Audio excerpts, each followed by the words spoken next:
Welcome to India fight जंगी में आप सभी का स्वागत है। कुछ अच्छी, कुछ सच्ची और बहुत सारी टुच्ची खबरों के साथ एक बार फिर से इंडियन फाइट जंगी आपके सामने मौजूद है। जैसा कि मैंने कहा कि अगले वीक में वापस बैंगलोर जा रहा हूँ, आपको मेरी शक्ल दिखाई देगी। सबसे पहली खबर मैक्स होलोवे और इलिया टोपुरिया को लेकर है। इलिया टोपुरिया का कहना है कि मैक्स होलोवे को अगर उससे फाइट करनी है तो बीएमएफ टाइटल उसको दांव पे लगाना पड़ेगा, और अगर बीएमएफ टाइटल दांव पे नहीं है तो वो मैक्स होलोवे से फाइट नहीं करेगा बल्कि अलेक्जेंडर वोल्कानोव्स्की से फाइट करेगा। उसका मानना है कि अलेक्जेंडर वोल्कानोव्स्की ज्यादा डिजर्विंग है। क्या मुझे इस बात से प्रॉब्लम है कि वो मैक्स होलोवे की जगह अलेक्जेंडर वोल्कानोव्स्की से फाइट करना चाहता है? मुझे इस बात से कोई प्रॉब्लम नहीं है और बात सही है। मेरा भी मानना है कि अलेक्जेंडर वोल्कानोव्स्की ज्यादा डिजर्विंग है। क्या उसकी ये मांग गलत है कि बीएमएफ टाइटल भी होना चाहिए? टू बी ऑनेस्ट, इस पे भी मेरे को कोई ज्यादा डिसएग्रीमेंट नहीं है, पर सच तो ये है कि क्या ऐसा होगा? बिल्कुल नहीं होगा। देखिए, बीएमएफ टाइटल जो है यूएफसी के लिए एक यूएसपी है। अगर वो बीएमएफ टाइटल एक एक्चुअली चैंपियन के पास चला जाएगा तो उससे दिक्कत ये होगी कि एक ही चैंपियन के पास दो टाइटल हो जाएंगे और उस जो अलग वाले टाइटल है उसकी कोई वैल्यू रह नहीं जाएगी।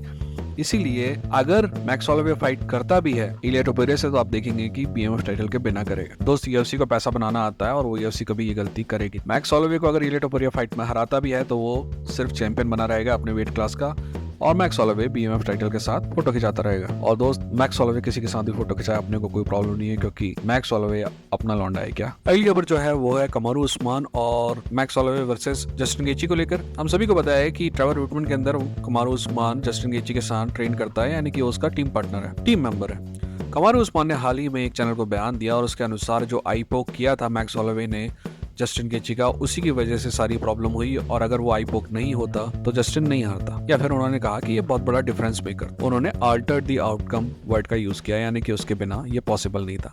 देखिए, to be honest, I really respect Kamaru Usman, I really respect Justin Gaethje. Trevor Wittman के बारे में मेरे ख्याल कुछ ज्यादा अच्छे नहीं है और उसके बारे में आप सभी को पता है कि मैं क्या कहता हूँ। आज जो हालत जस्टिन गेची की है उसके लिए काफी हद तक जिम्मेदार ट्रेवर विटमैन भी है। ये बात बिल्कुल सही है कि ट्रेवर विटमैन ने जस्टिन गेची की स्टाइल में पिछले 2 सालों में काफी परिवर्तन किए हैं, पर फिर भी वो परिवर्तन इतने नहीं है कि जस्टिन गेची को फाइट जीतने के लिए अपने चिन के अलावा किसी और चीज का इस्तेमाल करना पड़े। खैर, इस बारे में हम बाद में बात करेंगे, पर ये जो बयान है कमारू उस्मान का, ये 100% टुच्चा बयान। आपको पता है ऐसा बयान कौन नहीं देगा? ऐसा बयान जस्टिन गेची नहीं देगा। वो लड़का कभी बहाना नहीं बनाएगा फाइट हारने के, क्योंकि उसे पता है कि ये फाइट गेम है। मैक्स होलोवे का आई पोक और क्रिस वाइटमैन के आई पोक में फर्क है, इंटेंशनलिटी और नॉन इंटेंशनलिटी का फर्क। एनीवेज, आगे बढ़ता है। अगली खबर जो है वो है एलेक्स पेरेरा वर्सेस जमाल हिल की फाइट को लेकर। दोस्त देखिए, हम सब के बायस होते हैं अपने, और एमएमए वर्ल्ड का बहुत बड़ा बायस था एलेक्स पेरेरा के खिलाफ। एक प्रकार से देखा जाए तो बहुत सारे लोगों का बायस एलेक्स पेरेरा के पक्ष में भी है। ज्यादातर जो लोग पहले से एमएमए देखते आए हैं उनका बायस था एलेक्स पेरेरा के खिलाफ, और उन सभी ने बिल्कुल जमाल हिल की जो स्किल्स थी ना उनको ज्यादा माप लिया था, और जमाल हिल उनको अपने आप रातों रात बहुत शानदार लगने लगा था। उनको लगा था कि जमाल हिल ऐसा नॉकआउट करेगा, वैसा नॉकआउट करेगा, 3 बार फोड़ के आएगा एलेक्स पेरेरा को, और ऐसा कुछ हुआ नहीं, उल्टा एलेक्स पेरेरा ने 3 टाइम फोड़ दिया उसको। तो इन सबकी सिट्टी गुम हो गई। अब दुनिया भर के बहाने बताए जा रहे हैं। अब बोल रहे हैं कि जो हार्डीन है उसको फाइट रोक देना चाहिए था क्योंकि वो लो ब्लो हुआ था। अरे भाई साहब, जिसको लो ब्लो हुआ उसको प्रॉब्लम नहीं है तो हार्डीन को क्या प्रॉब्लम है? और नियम के हिसाब से भी यही है। जैसे ही लो ब्लो होता है तो फाइटर को रिकवर होने के लिए टाइम दिया जाता है, जितना फाइटर चाहे। अगर फाइटर नहीं चाहेगा कि कोई टाइम चाहिए तो नहीं होगा, समझे ना? और ये बात मैं बताऊं, जब कभी टुच्चों की कहानियां लिखी जाएगी ना तो सबसे बड़ा टुच्चा होगा एमएमए वर्ल्ड में डैनियल कॉर्मियर। पिछले बार साला क्रिस वाइटमैन के आई पोक को सही ठहरा रहा था, अभी यहाँ पे बोलता है कि फाइट रोक देना चाहिए था। और खैर, इस टुच्चाई में कभी कभी चेसन भी उसके साथ हो जाता है, और बहुत सारे लोग ऐसे जो दुआ कर रहे थे कि जमाल हिल फाइट जीत जाए। दोस्त, क्या जमाल हिल अच्छा फाइटर है? बहुत अच्छा फाइटर है। क्या वो एलेक्स पेरेरा को हरा सकता था? बिल्कुल हरा सकता था, पर 10 में से 9 बार एलेक्स पेरेरा उसको हराएगा, क्योंकि एलेक्स पेरेरा उससे बेहतर फाइटर है। और ये सब बहाने ना, ये बहाने तो अगर हार जाता और एलेक्स पेरेरा बोलता मैंने क्या है 2 वीक पहले अपना अंगूठा तोड़ लिया था, तो आप सब कहते हैं ना ये बहाने हैं, ठीक वैसे ही ये बहाने। और ये कहना कि जमाल हिल ने कहा है कि एलेक्स पेरेरा जो है बहुत लकी है भैया। दोस्त, लकी तुम हो, ठीक है ना, कि नॉकआउट होने के बाद भी अभी कंकशन नहीं है तुमको। Anyways, concentrate on your fights and stop bitching and morning about it. या मूव ऑन। अगली खबर जो है वो अरमान सुरीकन को लेकर है।